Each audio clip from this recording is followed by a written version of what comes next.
નમસ્કાર ખેડૂત મિત્રો, મારું નામ છે અલ્કેશ પટેલ અને આપણી યુટ્યુબ ચેનલ છે ખેતીની વાત મારું ગુજરાત. આપણી દુકાનનું નામ છે મિત્રો Hindustan Agro Seeds Kalavad, proper Kalavad, તાલુકો કાલાવડ, જિલ્લો જામનગર. મિત્રો મગફળીના પાકનું વાવેતર બમ્પર પ્રમાણમાં થયું છે. તો અત્યારે વરાપનો માહોલ છે. તારીખ થઈ છે આજે 27/8/2025.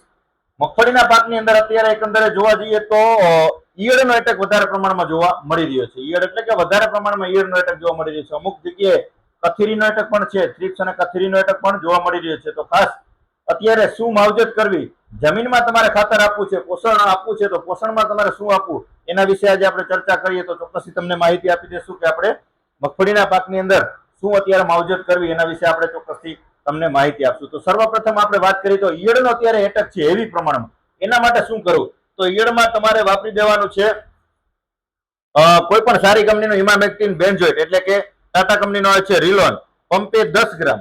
સાથે તમારે અવશ્ય આપવાનું છે ક્લોરો 50% જે ક્લોરો આવે છે, અથવા ક્લોરો સાયપર કોઈ પણ સારી કંપનીનો, આજે સુમિટોમોનો આવે છે ફોર્સ, બરાબર છે. પંપે 25 થી 30 ml તમારે ક્લોરો ફરજિયાત આપવાનું છે. ઈયળની દવામાં તમે ફેરફાર કરી શકશો. ઈયળમાં તમે જે સહારાનો આવે છે નિકાઓ, પંપે 10 ml આ પણ વાપરી શકો છો. પણ હેવી એટેક છે એટલે તમારે ગેસ વાળી કોઈ પણ સારી દવા ગેસ વાળી આપશો તો તમને સારામાં સારું પરિણામ અને લાંબા ગાળાનું નિયંત્રણ તમને એની અંદર મળી રહેશે. અથવા આપણે જે આવે છે યુનિટી એગ્રી સાયન્સ નો પિક્સલ, જેની અંદર આવે છે ઇમામેક્ટિન 1.9 1.9% જે આવે છે ઈસી ફોર્મ્યુલેશનમાં, આ પણ તમે ચોક્કસથી ઈયળ માટે આપી શકો છો, બરાબર છે. આજે 2-3 દવાની તમને માહિતી આપણે આપીએ છીએ. ઈયળ માટે આપવાનું છે. સાથે તમારે ક્લોરો આપી દેવાનું છે, અથવા કોઈ પણ સારી કંપનીનું જે છે ડેલ્ટા 11% આવે છે, આપણે ઘરડાનું બોક્સર આવે છે, પંપે 10 ml ખાલી, કેટલું માત્ર 10 ml ઈયળની દવા સાથે ઉમેરી દેવાનું છે. ગેસ વાળી દવાનો તમે છંટકાવ કર્યો હશે તો તમને લાંબા ગાળાનું અને સારામાં સારું નિયંત્રણ ઈયળમાં તમને મળી રહેશે મિત્રો. તો આ પ્રકારે અત્યારે ઈયળનો એટેક છે તો ચોક્કસથી તમે આ પ્રકારની તમારા નજીકના સેન્ટરમાંથી લઈ અને ઉપયોગ કરી દેજો. બીજું તમને વાત કરી દઈએ કે અત્યારે જે છે વરસાદ થયો છે એટલે ટીકા ગેરું રાતળ જે છે પાનની અંદર ટપકીઓ પડવા લાગી છે, ડાઘા પડી રહ્યા છે, તો એની અંદર શું માવજત કરવી? તો ફૂગનાશકમાં સારામાં સારું એટલે કે બાયર કંપનીનો આવે છે બોનસ. બોનસ પણ તમે ચોક્કસથી વાપરી શકો છો, પંપે 25 ml.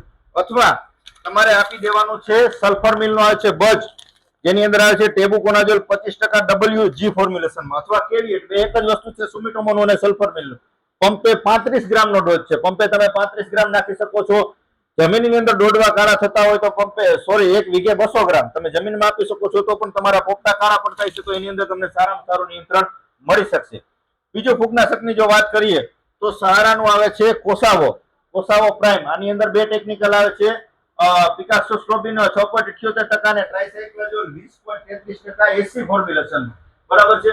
તો આનું પરિણામ પણ તમને ખૂબ જ સારું જોવા મળશે. ફૂગનાશકનો આનો રોલ પણ ખૂબ જ સારો છે. અથવા જે યુનિટી એગ્રી સાયન્સ નો આવે છે પેપી, પેપીનું પણ પરિણામ ખૂબ જ સારું છે. આની અંદર પ્રોપિકોનાઝોલ આવે છે 13.9% અને ડાયફેનાકોનાઝોલ આવે છે 13.9% ઈસી ફોર્મ્યુલેશનમાં. તો આ પણ તમે ચોક્કસથી વાપરી શકો છો. ફૂગનાશકમાં અત્યારે ટીકા ગેરું રાતળ જે અત્યારે પાછતરા પાકવાનો સમય નજીક આવી રહ્યો હોય અને પાછળ જે લાલ થઈ જાય છે, ગેરું આવી જાય છે અને એની અંદર મગફળી હળવી થાય છે. ઘણા બધા મિત્રો એમ કે હવે ગેરું આવી ગયું, પાન ખરે છે, પાન ખરવા લાગ્યા છે, પાન લાલ થઈ ગયા છે એટલે ઉપાડી લઈએ, નકર ભૂકો ખરી જશે, ભૂકો હાથમાં નહીં આવે.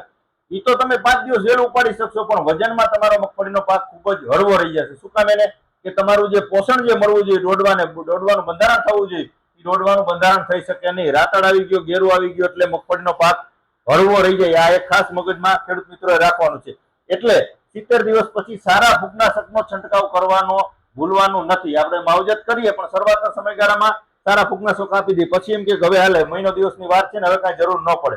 પણ ખાસ મગફળીને 20 દિવસને ઉપડવાને વાર હોય ત્યાં સુધીમાં સારામાં સારો એક ફૂગનાશકનો છંટકાવ રાખવાનો, તો અને તો જ તમારો પાક છેલ્લે સુધી લીલો રહેશે, પાન ખરશે નહીં અને વજનદાર એકદમ પૂરી રીતે થશે. તો તમે જે છે આ પેપી વાપરી શકો છો. આનું પરિણામ પણ તમને ખૂબ જ સારું જોવા મળશે મિત્રો, બરાબર છે. બજનું તમને કીધું છે, બોનસનું કીધું છે, મિરાવિસ ડીઓ આવે છે, મિરાવિસ ડીઓ પણ વાપરી શકો છો. પ્રાયોગઝોર આવે છે, પ્રાયોગઝોર પણ તમે વાપરી શકો છો. અથવા જે બાયરનું આવે છે બોનસ, નજીકથી બતાવવાની કોશિશ કરજો, પંપે 8 થી 10 ગ્રામ, બાયરનું આવે છે નેટિવો, નેટિવો 8 થી 10 ગ્રામ જે છે તમે વાપરી શકો છો. બીએસએફ નો આવે છે પ્રાયોગઝોર, પંપે 12 ml થી આનો પણ તમે છંટકાવ કરી શકો છો. આ સારા ફૂગનાશકની તમને માહિતી આપી છે. તમારા નજીકના સેન્ટરમાં લગભગ બધા મળી રહી આવી પ્રકારની તમને માહિતી આપી છે. ફાલની દવાની તમે જો વાત કરીએ, ફાલની દવા જે મારવાની બાકી હોય ઘણા બધા મિત્રોને, તો સહારાનો આવે છે ફલમ ગ્રો, ખૂબ જ સારા પરિણામ છે. પંપે 25 ml આપી દેવાનું છે.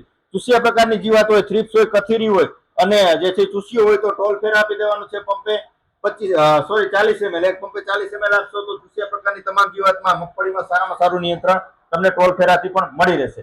વાત થઈ ફૂગનાશકની અને ઈયળની અને ચૂસિયા પ્રકારની જીવાતની.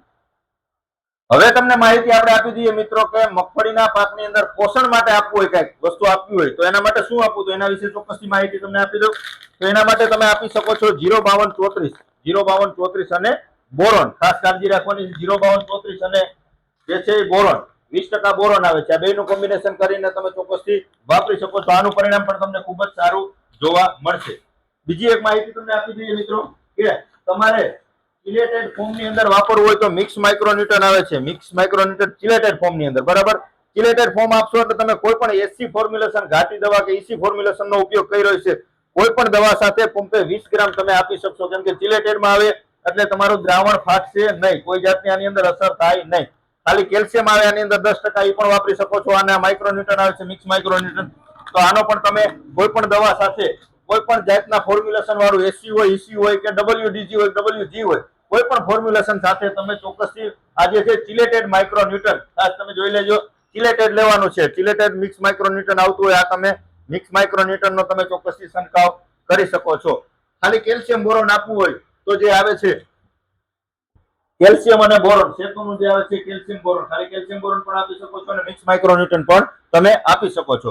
તો આ બધી વાત અત્યારે તમને કરી કે જે ઉપરથી છંટકાવ કરવાની. જમીનમાં તમારે ખાતર આપવું છે, 70 દિવસની મગફળી થઈ ગઈ છે તો એક વખત અવશ્ય કેલ્શિયમ નાઇટ્રેટ, જે તમને બતાવવાની કોશિશ કરીશ, 1 વીઘે 5 થી લઈને 7 કિલો, એની અંદર કેલ્શિયમ 18.5% અને નાઇટ્રોજન 15.5% જે આવી જાય છે. કોઈ પણ સારી કંપનીનું લઈને પંપ વીઘે 5 થી લઈને 7 કિલો તમારે ચોક્કસથી વાપરી દેવાનું છે. સારામાં સારું પરિણામ તમને જોવા મળશે. એટલે તમારે દાણો ભરાવદાર થશે અને કેલ્શિયમની ઉણપના કારણે ક્વોલિટી જે તમારી નબળી થતી હોય, દાણો હળવો થતો હોય, મગફળીનો પાક હળવો રહી જતો હોય તો સારામાં સારું પરિણામ તમને કેલ્શિયમ નાઇટ્રેટમાં જોવા મળશે.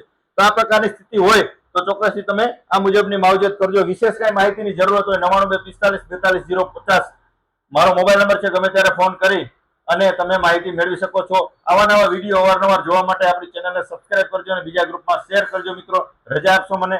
જય જવાન, જય કિસાન.